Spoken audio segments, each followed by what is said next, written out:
the mud pies. The value is in the mind of the beholder. The value is not in the glasses. The value is not in the shoes. It's not in the chairs. Value is not objective. It's not in the object. And I quote from Menger's book, "Value is nothing inherent in goods. It is no property of them, nor an independent thing existing by itself. It is a judgment that economizing men make about the importance of goods at their disposal and the maintenance of their lives and well-being. Hence, value does not exist outside the consciousness of men." And so a thing is worth what you think it's worth, what you're willing to exchange for. And value is in flux, because your values are in flux. You think differently when you're ill than when you're well. You think differently when you're cold than when you're warm, and when you're old than when you're young, and you will think differently tomorrow than you do today. And you can't control your thoughts. And price control is an attempt to control thought. And how can the politician control prices or control your thoughts when you can't control them yourself? You can't tell yourself what you're going to dream tonight. You can't tell yourself what you're going to think tomorrow. Your thoughts are just a flow of consciousness, and they're in constant flux. And one day you like ice cream, and another day you'll like it less. And one day you're thirsty and water will be very valuable to you if you're on the desert, and if you're on a canoe in Lake Michigan, water will not have the same value. Value is in the head, and value is not in the object. It's subjective, and it's a matter of opinion. It's like beauty is in the eye of the beholder. Value is in the eye of the exchanger. So value is subjective. Marx, after 1870, never wrote anything meaningful. Das Kapital, the first volume, was completed in 1865. Marx was a man of Catholic interest, very wide interest. This subjective theory of value was independently discovered by Menger at Vienna, by Walras, the Frenchman, in Switzerland, and by Jevons in England at about the same time. And the subjective theory of value is now almost universally accepted in the world, this idea. And Marx, after 1865 and the publication of the first volume, never wrote anything meaningful. The second and third volumes of Das Kapital were published by Jenny and Frederick Engels after Marx's death. I have no knowledge that Marx really heard about the subjective theory of value, but given the Catholicity of his interests, I can't help but feel that he is exposed to the idea. And the whole idea of class struggle is based on this idea of objective value and exploitation, the labor theory of value, and the whole structure, the Marxian structure, falls apart without the objective theory of value. That was the end of Marxian thought.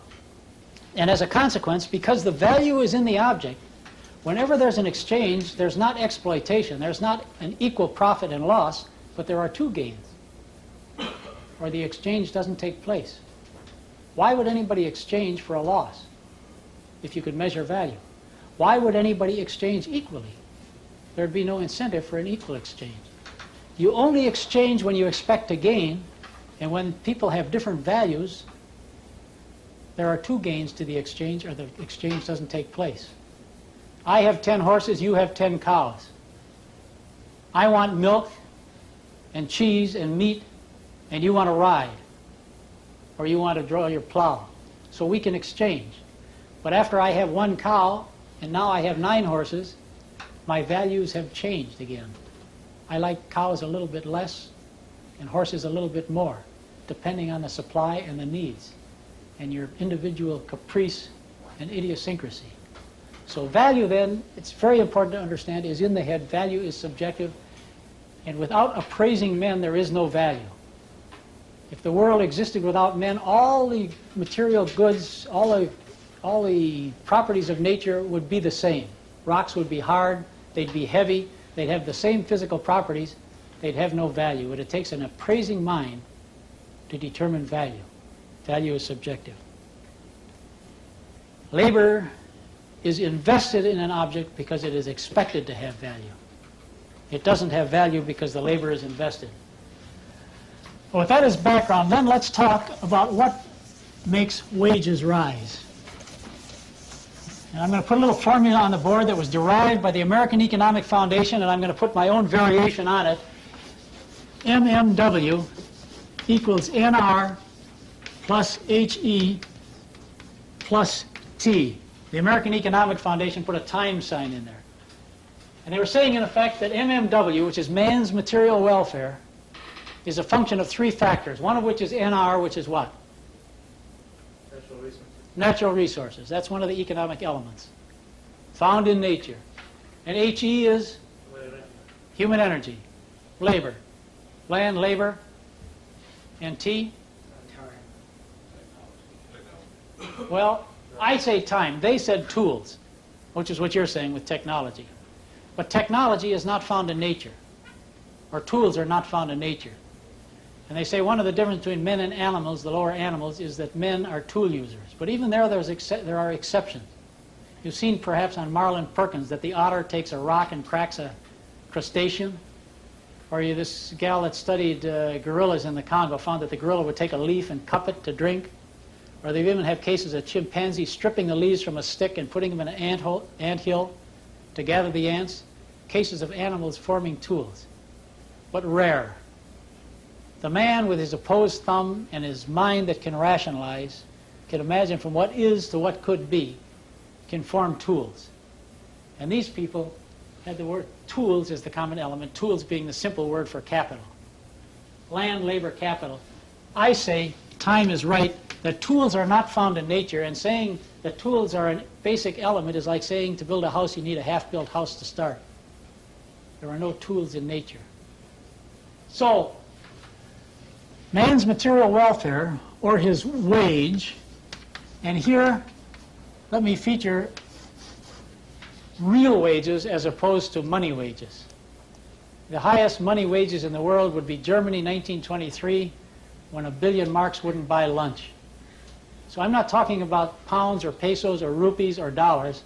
I'm talking about the purchasing power of the paycheck, the real wage. The real wage is a function of natural resources, human energy, and time. And if you want to find the highest wage in the world, where would you go? You'd go to where the elements were put together. Technology. In a sophisticated fashion. If you wanted to find low wages, you would go to the primitive people, New Guinea, the early cavemen. In history, the cavemen perhaps started at a level down here, and one day some genius, one of these hunters, gatherers, tribes which would go out and gather insects and bugs and lizards, that sort of thing, found that he could tie a stick to a stone, make a stone axe, and increase his yield. And the day that he tied the stick to the stone, it took labor, and he wasn't out gathering. He didn't live very well. But the next day, he was a mighty hunter because he had a stone axe. That's the first piece of capital, a new technology, a new technique for hunting and gathering. And then they discovered the bow and arrow. And then somebody discovered that by curling clay, you could make a pot, and if you got wet, it would return plasticity. But then you could bake it, and it would become ceramic, and you could carry water. So when you wanted to drink, you didn't have to go to the river, which might have been dangerous and was certainly laborious, but you could carry a vessel with water to the cave. And then you might even hollow out a log and make a pipe, and it took a lot of work to do that. It was a sophisticated technology. But in the long run, you did a lot less laboring by having the water delivered to your door, running water. And weaving and tanning. And then one day, the economic revolution of returning to the campsite and finding that the seeds had sprouted, the discarded seeds had sprouted. And with some fertilization and irrigation, you have an economic revolution, and you turn from the hunting-gathering society to the agricultural and pastoral societies. And with each of these technological innovations, the living standards would go up. And they wouldn't go up in a straight line because you had pestilence and war and famine and drought and that sort of thing. But they went up, and in 1776, in certain areas, they started to go up geometrically. And what happened in 1776? What was caused a great economic revolution in 1776? Well, the Wealth of Nations was published that